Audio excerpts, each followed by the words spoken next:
And welcome to the lecture. चलें start करते हैं 3D की अंडरस्टैंडिंग से। What is 3D? सबसे पहले तो हमारे जहन में ये सवाल आता है कि 3D क्या होता है।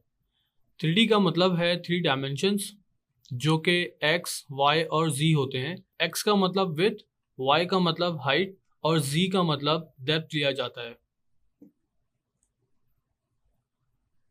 जो हम हकीकी दुनिया में अपनी आंखों से देख सकते हो वो 3D ऑब्जेक्ट्स कहलाते हैं, क्योंकि वो 3 डायमेंशंस बेस्ड होती हैं। जैसा कि आपका सेलफोन, जिसकी हाइट होती है, लेंथ होती है और थिकनेस यानी कि डेप्थ होती है। 3D को समझने के लिए 2D का भी समझना ज़रूरी है। चलें बात करते हैं 2D एंड 3D की। जैसे 3D 3 डायमेंशनल होता है, बिल्कुल इसी तरह 2D 2 डायमेंशनल होता है। इन दोनों में फ़र्क सिर्फ Z यानी डेप्थ का होता है। 2D और 3D की जो कंपैरिजन विंडो आप देख रहे हैं, जिसमें आपके राइट पे 3D है और जो मिड में है वो 2D है, इन दोनों में सिर्फ और सिर्फ Z यानी डेप्थ का फर्क है।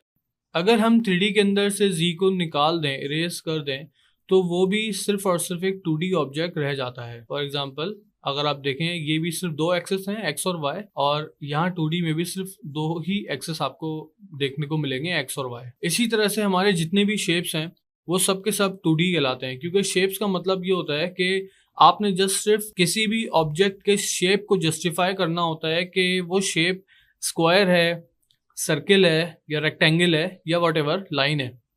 जब हम किसी ऑब्जेक्ट की फॉर्म को देखते हैं तो उस फॉर्म से हम उस शेप को ड्राइव करते हैं। जैसे 3D 3 डायमेंशनल होता है, बिल्कुल इसी तरह 2D 2 डायमेंशनल होता है। इन दोनों में फर्क सिर्फ Z यानी डेप्थ का होता है। इसको हम थोड़ी एग्जांपल से समझ लेते हैं।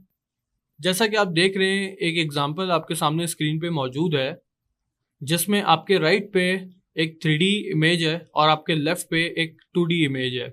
जो 3D इमेज आप देख रहे हैं वो क्योंकि एक सॉफ्टवेयर से 3D वर्ल्ड के अंदर क्रिएट की गई है, इसलिए उसके अंदर आपको प्रॉपर डेप्थ फील होगी। और जैसे कि 2D इमेज जो कि आपके लेफ्ट पे मौजूद है, उसमें आपको एक फ्लैटनेस फील होगी और उसमें आपको डेप्थ नजर नहीं आएगी, क्योंकि 3D इमेज एक 3D सॉफ्टवेयर को यूज करते हुए बनाई गई है, इसीलिए उसके अंदर आपको डेप्थ नजर आएगी। मिसाल के तौर पे अगर आप फेस का ये एरिया अगर आप देखें तो इसके अंदर आपको एक डेप्थ फील होगी।